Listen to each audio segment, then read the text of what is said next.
September 18th, 1944 dawned cold and gray over the rolling farmlands of eastern France, where an invisible line separated two worlds.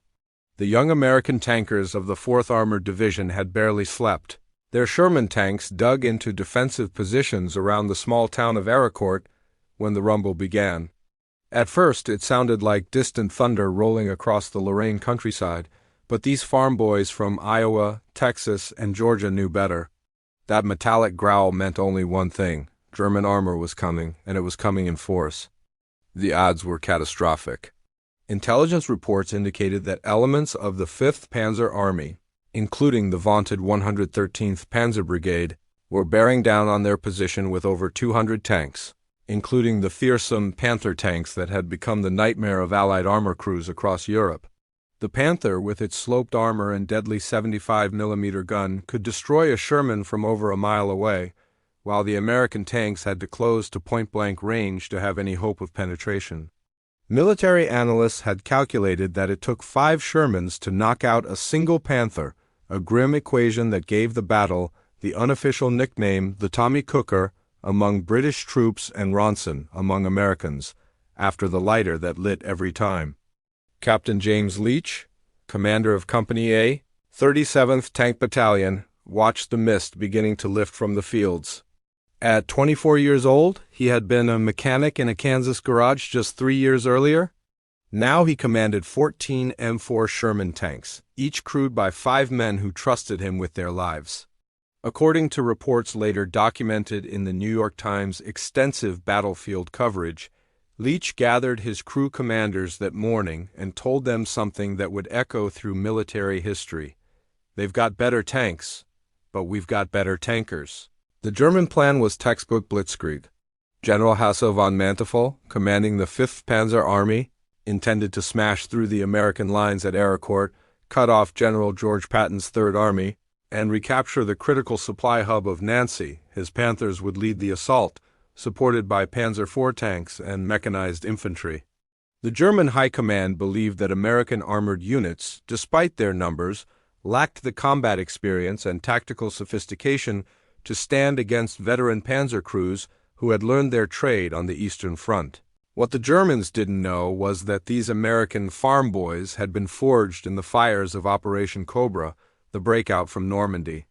They had raced across France, learning hard lessons about mobility, combined arms tactics, and the importance of crew coordination. While German tankers might have had superior vehicles, the Americans had developed something else entirely: a doctrine of aggressive maneuver, superior communications, and the willingness to take calculated risks that their more methodical opponents often avoided. Lieutenant Colonel Creighton Abrams, commanding the 37th Tank Battalion, positioned his forces carefully that morning. His Shermans were dispersed in a crescent formation, using the terrain's natural folds and the morning fog to mask their positions. Artillery observers were already dialing in coordinates on likely German approach routes. Tank destroyers from the 704th Tank Destroyer Battalion, equipped with higher velocity guns, were positioned on the flanks. Everything was ready, the trap was set. All they needed now was for the Germans to spring it. September 19th brought the battle everyone had been dreading. The fog that had concealed American positions finally burned away around 0800 hours, and that's when Sergeant Lafayette Poole, commanding a Sherman named In the Mood, spotted them. Emerging from the tree line 2,000 yards away came a sight that made even veteran tankers catch their breath: dozens of Panthers, their long guns scanning the landscape, advancing in textbook formation with infantry support trailing behind. Poole, a Cherokee from Oklahoma who had worked as a ranch hand before the war, had already earned a reputation as one of the deadliest tank commanders in the European theater. He had destroyed more than 12 German tanks in previous engagements, but he had never faced anything like this. The lead Panther was close enough that he could see the German commander standing in the turret, surveying the terrain through binoculars. Poole's gunner, Corporal Wilbert Richards, already had the 75mm gun trained on the target. "Range, 1,800 yards, Richards called out, his voice steady despite the adrenaline. Poole knew that at this distance, their standard armor-piercing rounds would bounce off the Panther's frontal armor like pebbles off a windshield. But he also knew something the German commander apparently didn't. American Shermans had recently been equipped with a new secret weapon that would change the calculation entirely. The high-velocity armor-piercing rounds, or VAP as the tankers called them, used a tungsten core that could penetrate armor at previously impossible ranges. The rounds were scarce, distributed only to the best crews, with strict orders to use them only at close range against heavy armor. Poole had exactly 12 rounds. He was about to use the first one. "Gunner VAP tank front," Poole commanded. The loader, Private Claude Miller, slammed the distinctive black-tipped round into the breech.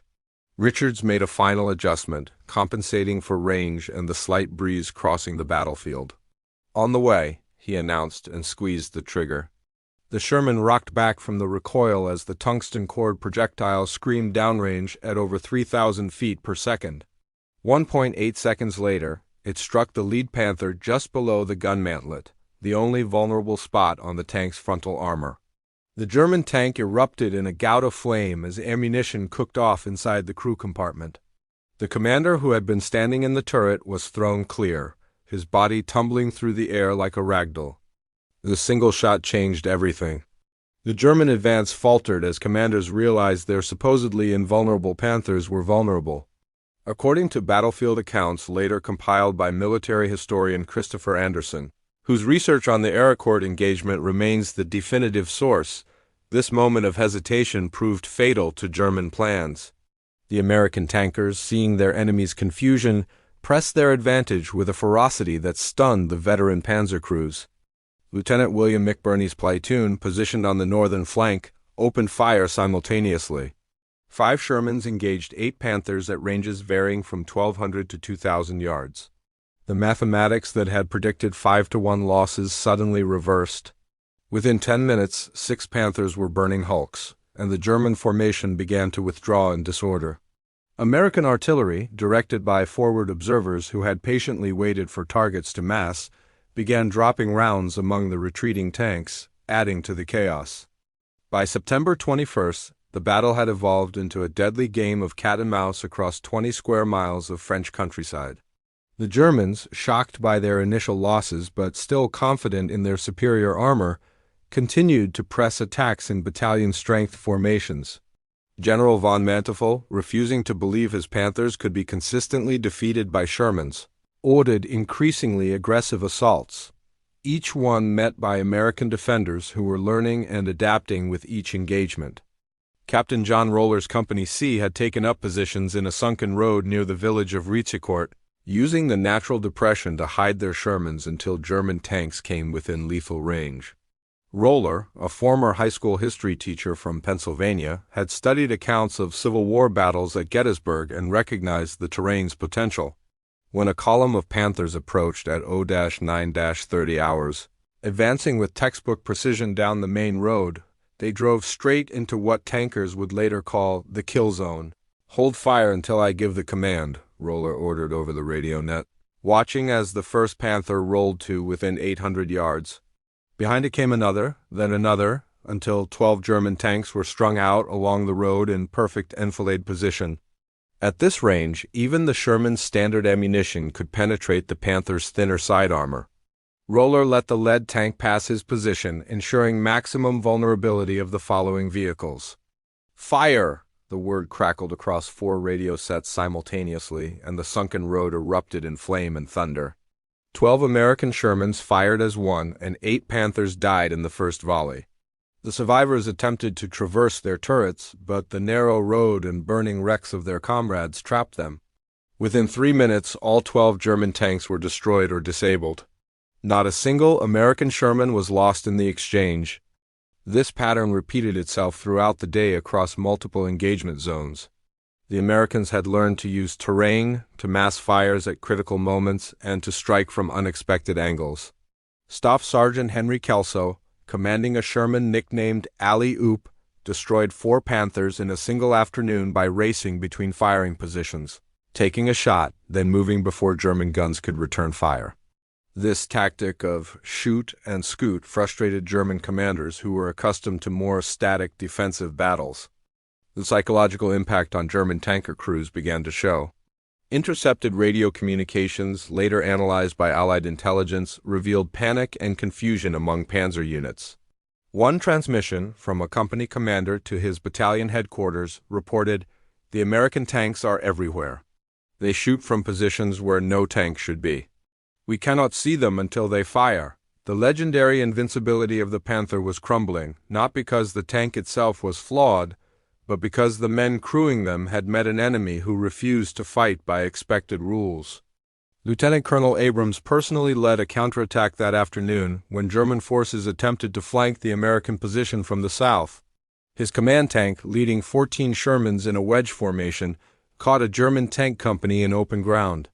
The ensuing fight lasted 22 minutes and resulted in the destruction of 17 Panthers and Panzer IVs against the loss of 3 American tanks. Abrams, who would later become Chief of Staff of the United States Army, demonstrated the aggressive leadership that characterized American armor doctrine: when in doubt, attack. September 23 brought a brutal reality check to both sides. War correspondents who had followed Patton's Third Army across France arrived at Arracourt to find a landscape transformed into an apocalyptic graveyard of burning steel. Ernie Pyle, writing for Scripps Howard newspapers, described the scene in dispatches that would later be published nationwide. The fields around Arracourt are littered with the carcasses of German tanks, their long guns pointed at useless angles toward the sky, like the dead limbs of prehistoric beasts. But victory came at a price measured in more than destroyed equipment. Corporal Jimmy Flowers, a gunner from Alabama who had survived 4 Panther encounters, finally met his match when a German round penetrated his Sherman's turret at close range. His tank commander, Lieutenant Robert Early, was blown clear of the explosion, but suffered burns over 60% of his body. The loader and driver died instantly. The assistant driver, 19-year-old Private Donald Burke, survived long enough to be pulled from the wreckage, but died of his wounds 2 days later in a field hospital. These losses rippled through the close-knit tank companies with devastating emotional impact. Tank crews lived together, fought together, and too often died together in the confined hell of a burning Sherman. The informal crews developed bonds that transcended normal military hierarchy. Sergeant Poole, whose tank had become legendary for its kill count, spent an entire evening after Flowers' death sitting alone beside In the Mood, smoking cigarettes and staring at nothing. His crewmates knew better than to disturb him. The German forces suffered far worse casualties, not just in numbers but in the irreplaceable loss of veteran crews. A captured German officer, Major Klaus Fischer of the 113th Panzer Brigade, told interrogators that his unit had entered the battle with 42 Panthers and now had fewer than 10 operational.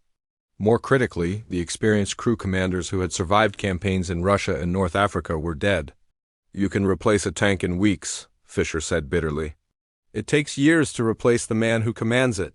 American tankers began to notice subtle changes in German tactics by the 4th day of fighting. The aggressive, coordinated attacks of the battle's opening phase gave way to more cautious probing actions. Panthers that once charged forward now hung back, trying to use their superior range advantage. But this defensive posture played directly into American strengths. Mobile tank destroyer battalions, equipped with high-velocity guns on lighter chassis, could outmaneuver the heavier Panthers and engage from flanking positions. The weather deteriorated on September 24th, bringing cold rain that turned the battlefield into a quagmire. This seemingly minor development had major tactical implications. The Panther, despite its fearsome reputation, was mechanically complex and prone to breakdown in adverse conditions. Its interleaved road wheels, designed for superior cross-country performance, became clogged with mud and often froze solid overnight. The simpler Sherman, with its more conventional suspension and reliable engine, could operate in conditions that immobilized German armor. Technical Sergeant William Fisher, a maintenance specialist with the 37th Tank Battalion, worked 48 hours straight keeping American tanks operational. "We'd have Shermans come and shot to hell, patches all over them, and we get them running again in 6 hours," Fisher later recalled. Meanwhile, the Germans would have perfectly good Panthers stuck because a track link broke or the transmission seized up. Their tank might have been better on paper, but ours could actually fight day after day. By September 26, the battle had reached its critical phase. General von Manteuffel, under increasing pressure from higher command to break through American lines, committed his last reserves, elements of the 11th Panzer Division, including Tiger tanks that were even more formidable than Panthers. These massive vehicles, with armor impervious to most American guns, represented the German army's most powerful weapons. Their arrival was meant to finally tip the scales in Germany's favor. Captain Thomas Britton, commanding Company B of the 37th Tank Battalion, received word at 0600 hours that Tigers had been spotted moving toward his sector. Britton, a former insurance salesman from Illinois, had never faced a Tiger in combat. Intelligence briefings had been clear: engaging Tigers frontally was suicide. The only vulnerable points were the rear engine deck or the side armor at extremely close range. Standard doctrine called for avoiding Tigers when possible and requesting air support when available. But air support wasn't available that morning. Heavy clouds and rain had grounded the 9th Air Force's fighter bombers, the American tanker's usual ace in the hole. Britton and his men would have to handle this themselves. He gathered his platoon leaders and outlined a plan that was either brilliant or insane, depending on perspective. They would lure the Tigers into the village of Bézange-le-Petit, where narrow streets would limit the German tanks' mobility and negate their range advantage. The plan required a volunteer crew to act as bait. Staff Sergeant Leon Judd immediately stepped forward. His Sherman, nicknamed Cobra King, would race ahead of the German formation, deliberately exposing itself to draw the Tigers into pursuit. Once the German tanks committed to the chase, hidden American Shermans and tank destroyers would engage from side streets and prepared positions. It was dangerous beyond calculation, but Judd's crew voted unanimously to do it. At 09:15 hours, Cobra King roared out of concealment directly across the path of the advancing Tiger column. The lead German tank, commanded by Hauptmann Karl Schutz, a veteran of the Eastern Front with 63 confirmed kills, immediately swiveled his massive 88mm gun toward this impudent American. His first shot missed by inches, the round screaming past Cobra King's turret close enough that the concussion rattled the crew's teeth. Jude pushed his Sherman to maximum speed, racing toward the village with 2 Tigers in pursuit. The heavier German tanks couldn't match the Sherman's acceleration, but their longer guns allowed them to fire repeatedly at the fleeing American. One round struck Cobra King's rear engine deck, destroying the spare track section stored there but miraculously failing to penetrate. Another gouged a massive scar along the turret side. Judd's driver, Corporal Mike Tomasino, threw the Sherman into a skidding turn onto the village's main street, praying the Tigers would follow. They did. Schutz, confident in his vehicle's superiority and eager to finish the kill, led both Tigers into the narrow street. That was the mistake. Hidden in a recessed doorway 30 yards ahead, an M36 tank destroyer commanded by Lieutenant Marcus Webb had been waiting with its 90mm gun trained on the kill zone. At the same moment, the first Tiger appeared around the corner. Webb's gunner fired a high-velocity armor-piercing round that struck the German tank's side armor just below the turret ring. The effect was catastrophic. The tungsten penetrator punched through 60mm of steel and detonated the Tiger's ammunition storage. The explosion was so violent it lifted the 56-ton tank off the ground and blew the turret completely free of the hull. The second Tiger, trapped behind its leader's burning wreck in the narrow street, attempted to reverse but backed directly into the firing line of 3 more American Shermans positioned in the street behind it. 7 rounds struck the Tiger's thinner rear armor simultaneously, turning it into a furnace. September 28th marked the beginning of the end for German hopes at Arracourt. American forces, reinforced by elements of the 6th Armored Division and supported by clearing weather that finally allowed airstrikes, launched a coordinated counteroffensive designed to destroy the remaining German armor permanently. The farm boys who had spent 10 days defending against superior forces now became the hunters. Lieutenant Colonel Abrams orchestrated a 3-pronged assault that demonstrated how thoroughly American armor doctrine had evolved. The northern prong, led by Captain Leach's Company A, would fix German attention with aggressive frontal attacks. The southern prong, consisting of tank destroyers and light tanks, would sweep wide to cut off retreat routes. The center, with Abrams himself leading the heaviest concentration of Shermans, would punch through weakened German positions and wreak havoc in the enemy rear area. The offensive kicked off at 0530 hours with the heaviest artillery barrage the 4th Armored Division had fired since Normandy. 155mm howitzers, carefully positioned during the previous night, dropped high-explosive rounds on known German assembly areas. Counter-battery radar had identified enemy artillery positions, and these were systematically destroyed by American guns before they could respond. When the barrage lifted 30 minutes later, American tanks rolled forward behind a curtain of steel. Sergeant Poole's In the Mood led the charge in the center sector, racing across open ground at maximum speed toward the village of Moyenvik. German defenders, still reeling from the artillery bombardment, managed to get only sporadic fire onto the advancing Americans. A Panther attempted to engage from a concealed position in a barn, but was destroyed by Poole's gunner before it could fire a second shot. 2 Panzer IVs tried to block the advance and were methodically destroyed within minutes. The German defense collapsed with shocking rapidity. Units that had fought stubbornly for days suddenly found themselves surrounded, outflanked, and outgunned.